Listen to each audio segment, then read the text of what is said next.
নমস্কাৰ টাইমেটৰ দৰ্শকলৈ মই দীপাংকৰে লৈ আহিছো এটা গুৰুত্বপূৰ্ণ খবৰ চেন্নাই অসম ভৱনৰ বাহিৰত আবদ্ধ হৈ আছে শ লোক খাদ্যৰ বাবে এতিয়া হাহাকাৰ কৰিব লগা হৈছে সেই সকল লোকে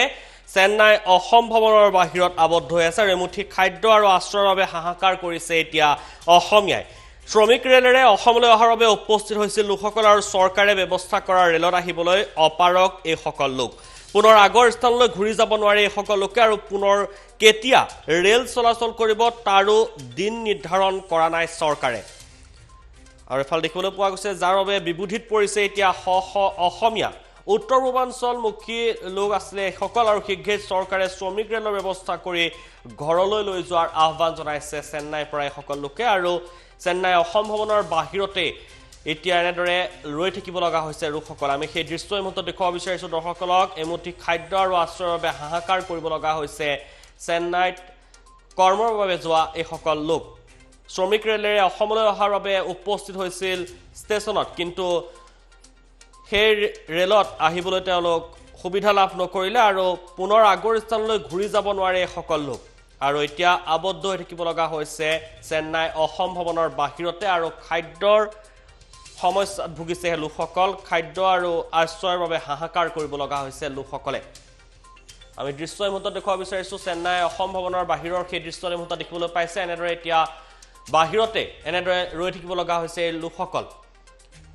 এনেদৰে চেন্নাই অসম ভৱনৰ বাহিৰত এই সকল লোক ৰৈ আছে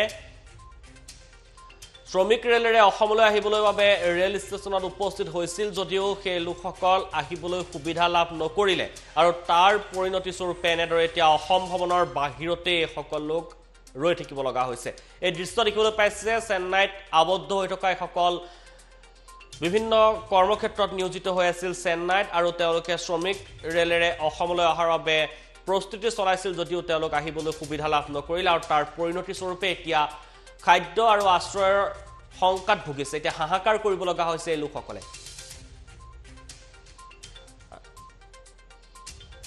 আৰু অসম ভৱনৰ পৰা চেন্নাই অসম ভৱনৰ পৰা তেওঁলোকক টিকট প্ৰদান কৰিছিল কিন্তু যাত্ৰা কৰিবলৈ সুবিধা লাভ নকৰিলে আৰু এনেদৰে প্ৰতিবাদো সাব্যস্ত কৰিছে দেখিবলৈ পাইছে কোনো ধৰণৰ সামাজিক গুৰুত্ব নোহোৱাকৈ এনেদৰে প্ৰতিবাদো সাব্যস্ত কৰিছে এই লোকসকল এতিয়া সংকট ভুগিছে আমি দৃশ্য দেখুৱাইছো দেখিবলৈ পাইছে কোনো ধৰণৰ সুবিধা লাভ কৰা নাই এই লোকসকলে আৰু চৰকাৰলৈ এতিয়া এনেদৰে আহ্বান জনাইছে সকল লোকে যাতে তেওঁলোকক তাৰ পৰা অনাৰ ক্ষেত্ৰত ব্যৱস্থা গ্ৰহণ কৰে চৰকাৰে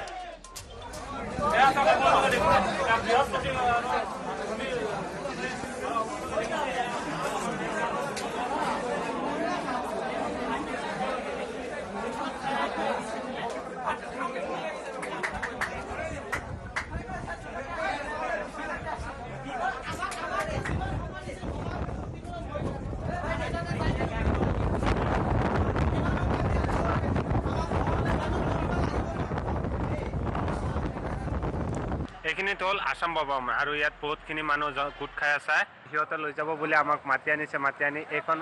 অসম ভৱনত আসাম ভৱনত আমাক ৰখুৱাই দিছে এতিয়ালৈকে কোনো কথা নাই ছ'চিয়েল ডিষ্টেঞ্চৰো নাই একো নাই এই হিচাপ কিমান মানুহ গোট খাই আছে গোটেইখিনি মানুহ অসমৰে হয় এনেকৈ আমাক মাতি আনি টালি টোপোলা বেগ হেৰি লগত লগাই বহাই থৈছে গোটেই দিন আমি বহি আছোঁ 9টাৰ পৰা বহি আছোঁ এতিয়ালৈকে বহুত সময় হ'ল আমি যাব পৰা নাই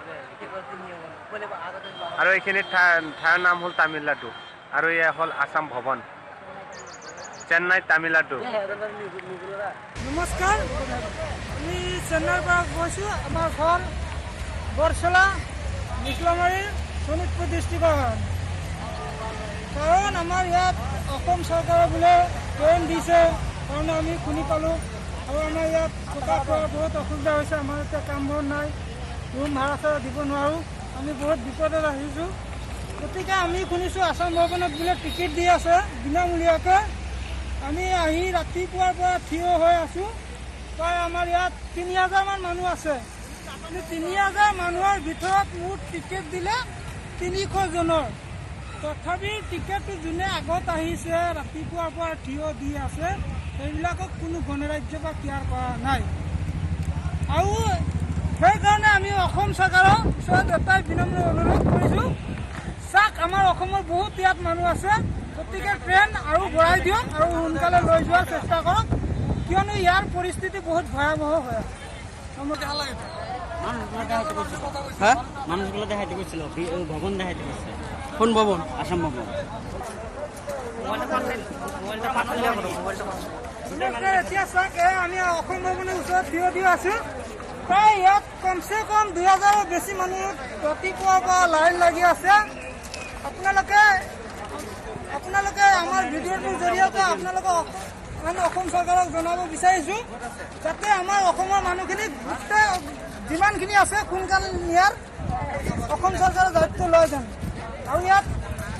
বহুত মানুহ এতিয়াও ৰুম নাই, থাকিবলৈ জেগা নাই, ইয়াৰ চব ৰুম মালিকে উলিয়াই দিছে।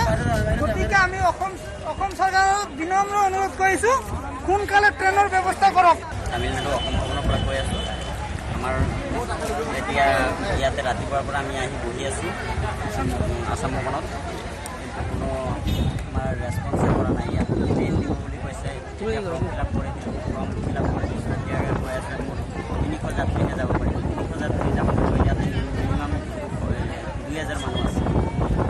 এতিয়া আমি কেনেকৈ যাম? আমাৰ ৰুমতো ঠাই নাই, ৰুমত খোৱা নাই। এতিয়া আমাৰ চৰকাৰৰ তাত এইটোৱে অনুৰোধ যাতে আৰু এনেদৰে ইয়াত দেখিবলৈ পাইছে সকলো এতিয়া আবদ্ধ হৈ আছে চেন্নাই অসম ভৱনৰ বাহিৰতে বাস পাতি আছে লোকসকলে। প্ৰায় 3000 লোক আছে, 3000 শ্ৰমিক এনেদৰে একত্ৰিত হৈ আছে আৰু শ্ৰমিক ৰেলৰ জৰিয়তে তেওঁলোকে আহিবলৈ সুবিধা লাভ নকৰিলে আৰু চৰকাৰক আৰু বিশেষ ৰেলেৰে তেওঁলোকক চেন্নাইৰ পৰা লৈ অনাৰ আহ্বান জনাইছে। তেওঁলোক বহু এক ভয়ংকৰ পৰিস্থিতিৰ মাজত আছে, যিহেতু চেন্নাইত আৰু খাদ্য বাসস্থানৰ অভাৱত ভুগি আছে। তেওঁলোক থাকিবলৈ এডোখৰ ঠাই নাই বৰ্তমান সময়ত আৰু তেওঁলোকে এনেদৰে মোবাইলৰ জৰিয়তে যি ছ'চিয়েল মিডিয়াৰ জৰিয়তে প্ৰচাৰ চলাইছে আৰু সংবাদ মাধ্যমৰ জৰিয়তে সহায় বিচাৰিছে এই সকলো লোকে।